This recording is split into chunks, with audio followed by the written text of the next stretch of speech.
Good morning. I just want to continue the series of lectures which I give in enzymology. Now we want to look at the binding of ligands to proteins. The binding of ligands to proteins. The question is, what is a ligand? A ligand is normally a small molecule that binds to protein. So any molecule at all that has a weight of binding to protein is described as a ligand. So we are looking at the binding of ligands to proteins. That is what we want to consider this morning. Okay, now let's look at some binding basics. Now, for any reaction or any activity to go on in the body of living organism, first of all, there must be binding. Now, the binding must not necessarily bring about chemical reaction, okay? Sometimes it will not bring about response. But the issue is that the protein has a site where this molecule will bind. So we want to look at this interaction between a ligand and a protein. So for example, if I have A binding molecule binding to B, a protein, and then C will be what will be the outcome.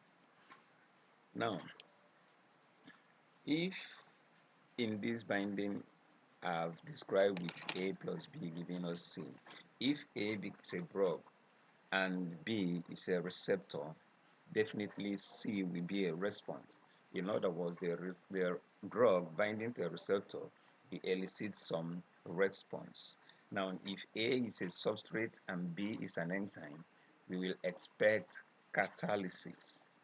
And if A is an inhibitor and B is an enzyme, then there will be an inhibition. Okay? If A is a chemical and B is another chemical, it's possible you're going to have a chemical reaction. Now, if A is a protein and B is a ligand, then C will be just binding. They might not be, it could be any of the four mentioned above, or it's nothing possibly might take place. So when you're talking about binding, we are looking at a protein and we are also looking at a ligand. Now let's imagine a simple binding reaction between a protein and a ligand, and that is P for the protein and then L for ligand. It is normally established as a reversible reaction to give us a PL, just like enzyme binding to substrate and giving you an enzyme substrate complex. So proteins binding to ligand will give you protein ligand complex. Now, in that equation above, if we look at the Kb, which is the binding constant, that is for the forward reaction, the binding constant will be equal to the concentration of the PL complex, all divided by the product of the concentration of P and L. And when you look at the reverse, which is their dissociation, the dissociation constant, it is just the inverse, which is the product of the concentration of protein and ligand all over the concentration of the protein ligand complex. So if you arrange the equation one, the first one, we have that PL concentration is equal to Kb multiplied by the concentrations of P and L. Now, there is another thing we'll be interested when we are looking at proteins and ligand. Sometimes we look at what we call fractional saturation. Fractional saturation. And when we talk about fractional saturation, we are looking at the moles of bound ligand per mole of protein. Moles of bound ligand per mole of protein. In other words, if you want to represent it mathematically, we see that fractional saturation, which is represented by Y bar, will be equal to the concentration of the PL, that's the bound protein, divided by the total protein. So it will give you the fraction of the protein that have been occupied or that have been saturated. Now, since PL, since total protein is equal to the free protein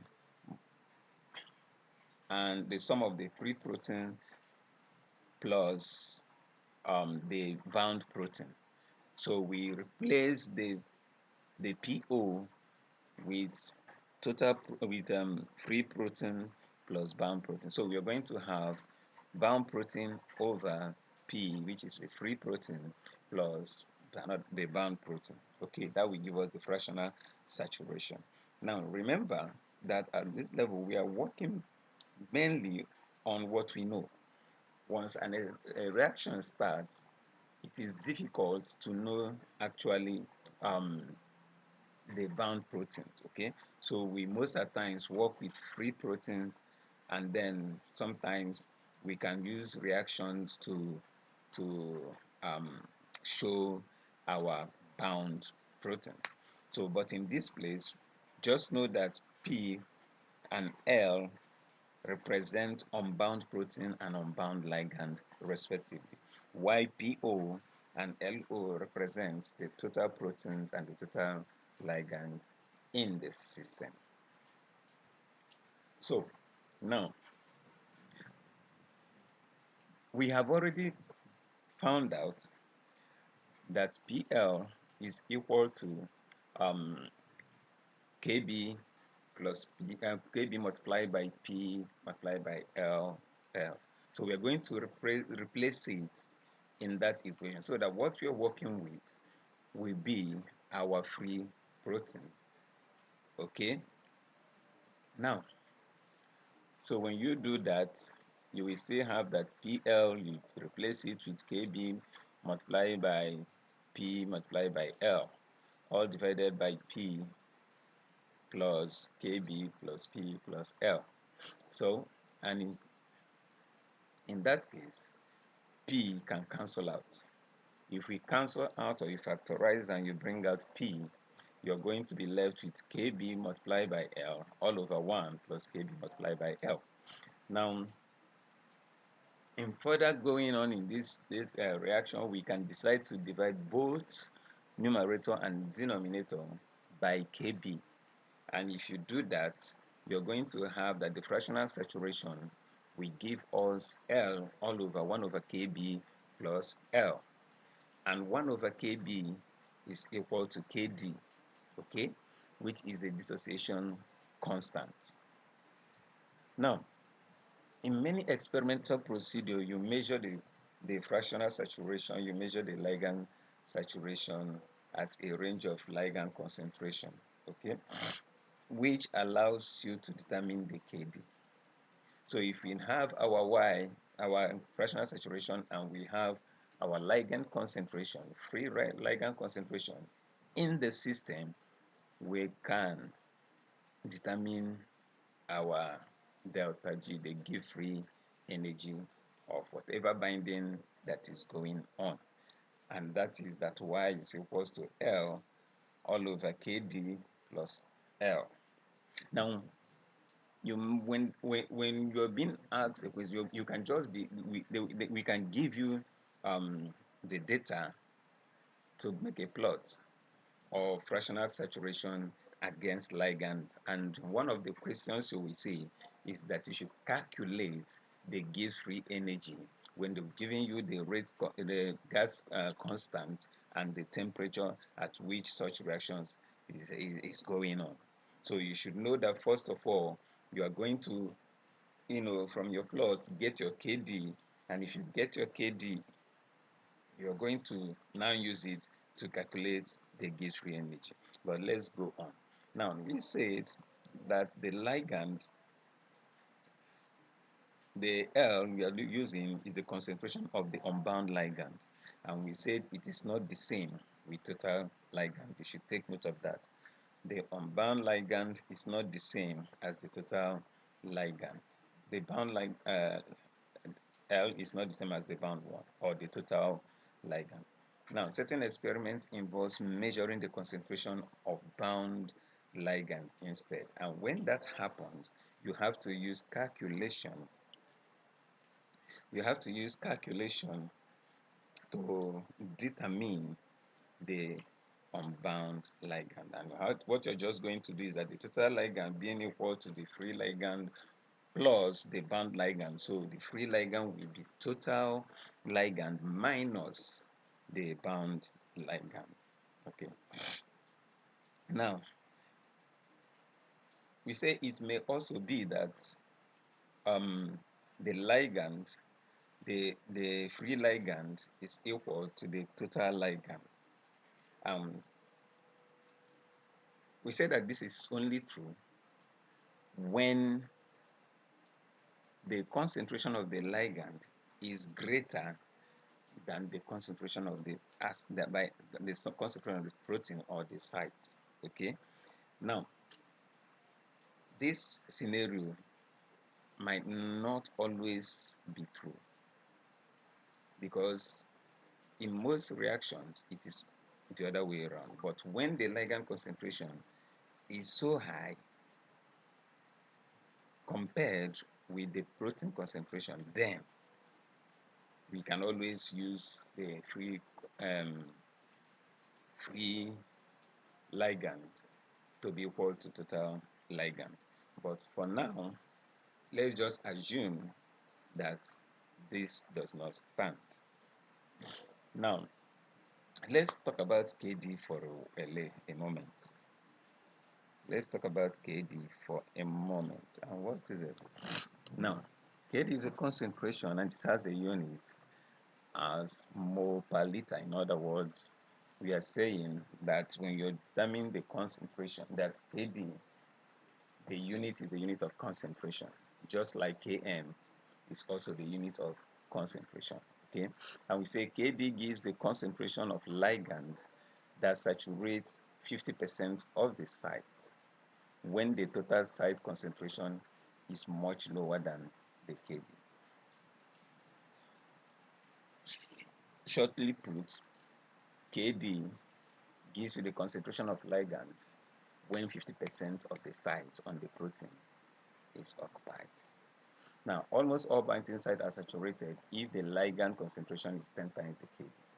Okay? Now, the dissociation constant can be related to the gate-free energy with the equation below. Delta G being equal to RT ln, that's natural logarithm of the Kd. So whenever you're able to determine your Kd, okay, you will also, it will also help you determine the gate-free energy. So let's look at some Kd values in biological system. Now we found out that some monovalent ions bounding to protein or DNA have a Kd of 0.1 millimoles to 10 millimoles. Now some allosteric activators of enzyme, something like NAD, have the Kd of 0.1 micromole to 0.1 millimole. Now, for site-specific binding on DNA, some of them have the KDs of 1 nanomole to 1 picomole. Trypsin inhibitors to pancreatic trypsin proteases, they bind the KD, which is the rate at which this inhibitor dissociates from the enzyme, is around that 0.01 picomole. Then antigen antibody interaction, most of the times they have the Kd ranging from 0.1 millimole to 0.001 picomole. Okay, so you can actually see that most of the times these Kd are normally very small. Now, when you look at this plot of Y, that's the fractional saturation against ligand concentration, you will find out that it looks like a rectangular hyperbole. Okay, so we can now begin to treat Kd like we treated Km, but we come to that. Now, since we are talking about binding, there is most proteins are found to have various or more than one binding site. It could be a catalytic site, it could be an allosteric site, okay? But there were normally more than one binding site. And we know that in proteins, the binding of one molecule can affect or prevent the second one from binding. So we look at what we call cooperativity, okay? So we say that if the protein contain more than one ligand binding site, the possibility of interacting between these sites due to the binding process is possible, and this interaction between binding sites is what we describe as cooperativity. So in cooperativity, the molecule or the ligand binds to one site, and then that binding determines what happens to other sites, because the binding of one will induce a conformational change on the protein. So that conformational change on the protein will either increase the binding of other components or decrease the binding of other components. So, and that will lead us to look at the different types of cooperativity. Now we have the positive cooperativity, which occurs when the binding of one molecule or substrate increases the affinity of the protein for other molecules. These molecules could be the same molecule or they could be different molecules. Okay, but once one binds, it makes the protein more susceptible. It increases the affinity for other components to bind. And when such things happen, we call that positive cooperativity. Now we have negative cooperativity when the binding of one molecule decreases the ability of the protein to bind to other molecules. Are we following? Okay. Now, when you look at homotropic cooperativity, you know, this occurs when the binding of one molecular substrate or ligand, you know, affects the binding of the same kind of molecule. For instance, we look at hemoglobin, and then it binds to oxygen. Now, when you look at hemoglobin, hemoglobin is a tetramer. It has um, four not I don't want to call it monomers. It's a tetramer. It has four components. Okay, now each of these components can bind oxygen. Now, when one oxygen binds to one of the components, it increases the affinity for other three, to bind to oxygen to bind to other three. Now, the binding of oxygen alone can be described as homotropic. So we say homotropic cooperativity occurs when one molecule binds on a protein, and then it either increases or decreases the binding of that same molecule. Okay. Now, heterotropic occurs when the binding of one affects the binding of a different kind of molecule. For instance, when oxygen is binding and it is affecting the binding of CO2, then it's a heterotropic cooperativity. Okay. Now, we say that in the homotropic or heterotropic cooperativity could either be positive or negative. So cooperative effects may be positive, homotropic, positive, heterotropic, negative, homotropic, or negative heterotropic. Now, allosteric inhibition is a typical example of a negative heterotropic cooperativity, while allosteric activation is a very good example of positive heterotropic cooperativity. So now we have known that when there is interaction between protein and it affects the sites on the protein. Let's continue. Okay, now let's look at the scattered plot. What did scattered plot do? Or what did scattered do? He only tried to linearize the binding equation, and that binding equation is um, you know fractional saturation being equal to kb all over 1 plus kbl. Somebody asks, why didn't we use the L and all that and all that? And I told him we are talking about binding and not dissociation.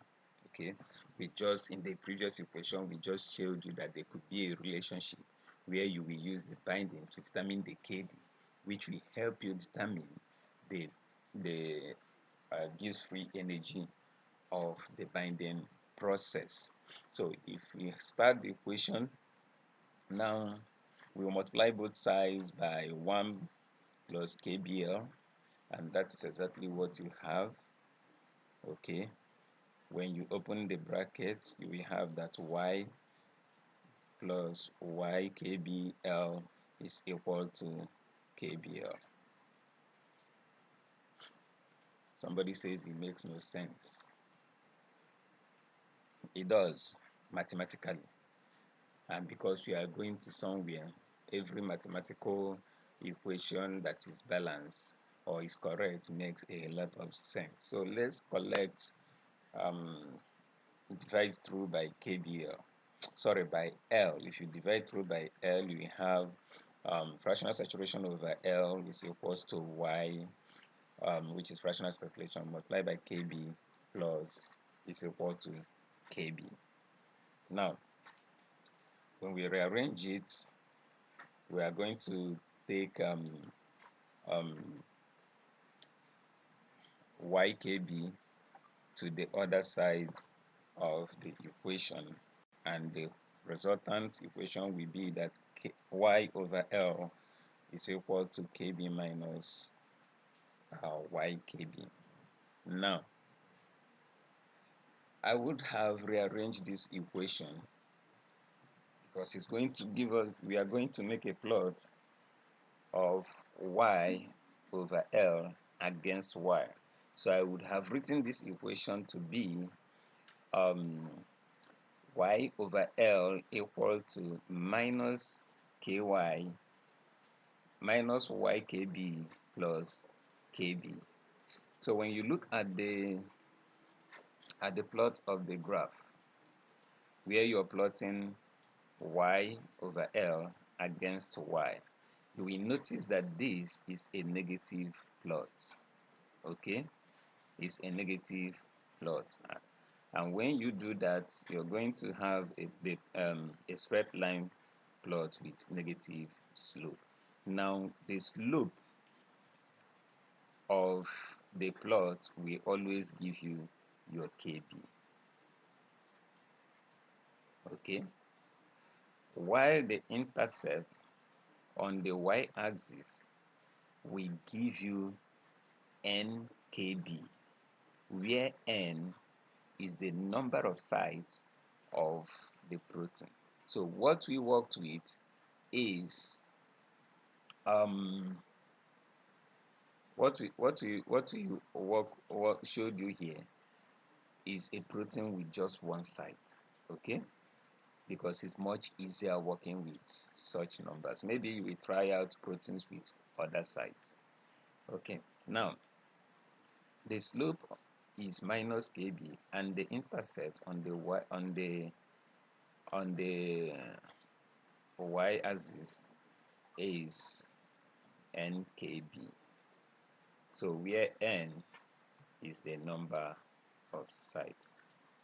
So you can see that when you have fractional saturation and you have ligand concentration and you have the data, you can determine the number of sites or number of binding sites that is in that protein. Now let's begin to look at other kind of binding. We are going to look at Hill's equation. Now here, to come out with an equation that will help us determine the type of interaction that is going on in a protein molecule, made an assumption, and that assumption is that it said for there to be for the reaction to go on, that cooperativity must be total and complete. In fact, it's saying it must be a positive cooperativity in which all sides must be occupied at once. Okay, so Yale is querying that if we have a protein um, with two sides, he's questioning the step-to-step binding. For instance, he's questioning the binding of one ligand first to the protein with two sides, and then after the first binding, then there will be a second binding with the ligand on the other side. So the KB1 and KB2, which we call apparent binding constant. Okay, so therefore, for Hill's equation, since all sides occupies simultaneously, we don't talk about the KB1 and the KB2 or KB2, KBN. It does not consider it at all. So a protein with two sides interacting, and they are independent of the other. That is what Hill's equation is saying. Okay, that the sides are independent. In other words, the binding of one does not affect the binding of the other. So the two sides are just going to, the ligands will bind at the same time. So let's see what happens. And then, since we are talking about binding, we are not going to be looking at the KD, the reverse. So let's focus on the binding forward reaction, believing that there is no dissociation happening. Although at the back of our mind, we will always know that KB is equal to 1 over KD. It's an inverse relationship. That is the first thing we established. So now, if I have protein with two sides interacting with two ligands, then I will have the product, the protein binding to the two sides. So we look at the way it is established. The protein, one protein, but is binding two ligands. So it is going to give you one protein with two sides occupied. Maybe in class we'll explain that better. Now, KB will simply be the PL2L2 all over P2 of all multiply with L raised to power 2. And if we find what our P2L2 will then be equal to KB multiplied by P2 multiplied by L raised to power 2. Okay? Now, what is the fractional saturation? Remember, we said it is bound protein divided by the total protein. The bound protein here is the P2L2 and divided by the total protein here, which is P2 plus P2L2. Okay? Now, since we know what is P2L2, we are going to use it to replace anywhere we see P2L2. Okay? So Y is equals to KB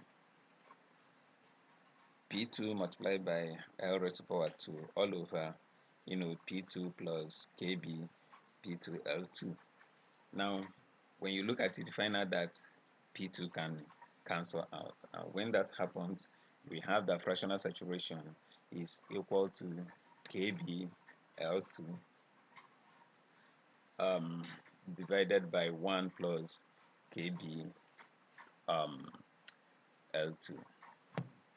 Okay? If you go by what we did first, dividing both sides by 2 so that you can get your KD, you can do that. But that is not our interest. Our interest is in the binding constant. Now, when you make a plot of your fractional saturation against the square of the ligand concentration, you're going to get a plot that is sigmoid. Now, it is possible to get a plot that is rectangular hyperbole. If you have a plot that is rectangular hyperbole, it shows you that the sides are not interacting. Okay, it shows you that the sites are not interacting. The sites are independent of the other. What the binding of one does not affect the binding of the other one. But once you see a sigmoid plot, it's showing you that these sites are interacting. So when you make this plot, it shows you that the sites are interacting. Are we following?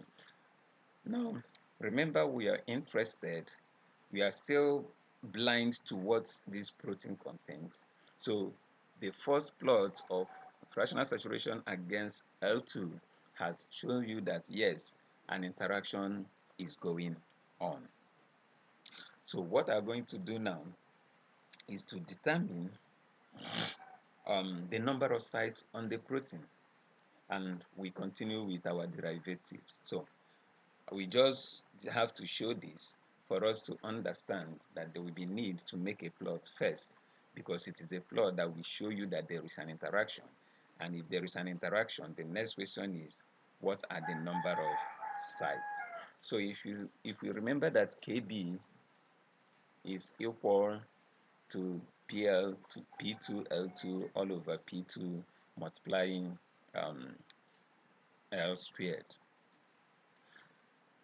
we are going to multiply both sides by L2. And when you do that, you're going to see that KB multiplying L raised to power 2 will be equal to P2L2 divided by P2. So you take the log of both sides, and when you take the log of both sides, you're going to have that log B plus 2 log L will be equal to log of P2L2 all over P2. But remember that the total protein is equal to P2 plus P2L2. Okay? Now, where P2O is the total protein, P2 is the free protein, while P2L2 is the bound protein.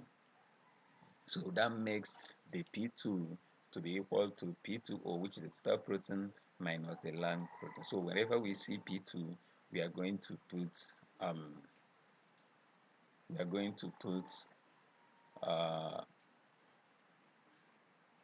P2O minus L2. Okay, now, so we already have that log KB plus 2 log L is equal to log, P2L2 all over P2O minus P2. Okay,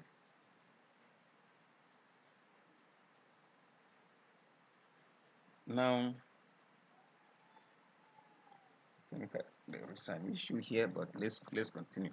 Now we divide the numerator and the denominator with the expression, with the P2. So anywhere we see P2, we are going to replace it with that. So now for this equation,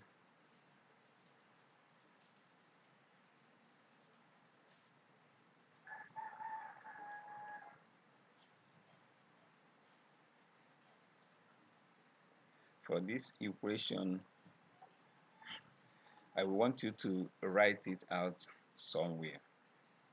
Okay, that when we replace this, whenever we see P2, we are going to replace it with P2O minus P2L2. So when we do that, our equation is being transformed into log KB plus 2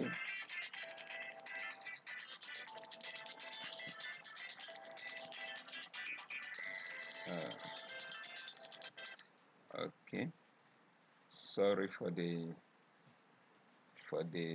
little mix up. Let's continue.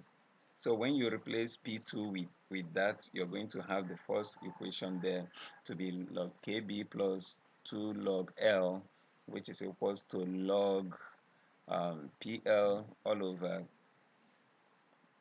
P2O minus P2L2. Okay.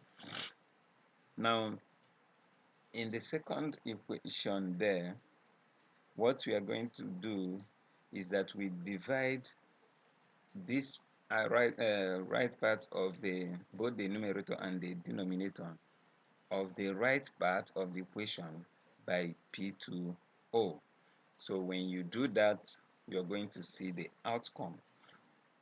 Now, remember that fractional saturation is bound protein over the total protein. So you can always see that you're going to replace the P2L2 all divided by P2L.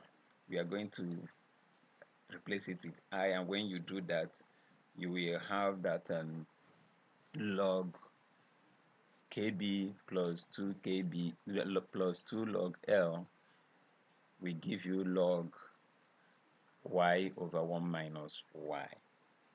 And this is the Hill's equation. Now remember, we are working with proteins with two sides. So the 2 log L, we can replace our two sides with the number of sides, which is n. That number of sides is known as the Hill's the number of sides, or you can describe it as the Hill's coefficient. Now when you make a plot of log Y over 1 minus Y against log L, you're going to have a sigmoid plot, and that sigmoid plot, the slope of the part that is that is steep gives you the Hill's coefficient. And how did you determine that? Now you take the tangent from the top, the one represented with right, and take another tangent from below, the one represented with red. So the green line is showing you the part of the linear part of the sigmoid plot. And when you do that, you can now determine the slope from the green one that you have shown. And that slope will give you your n. Okay, n is the slope, and the intercept is your kb.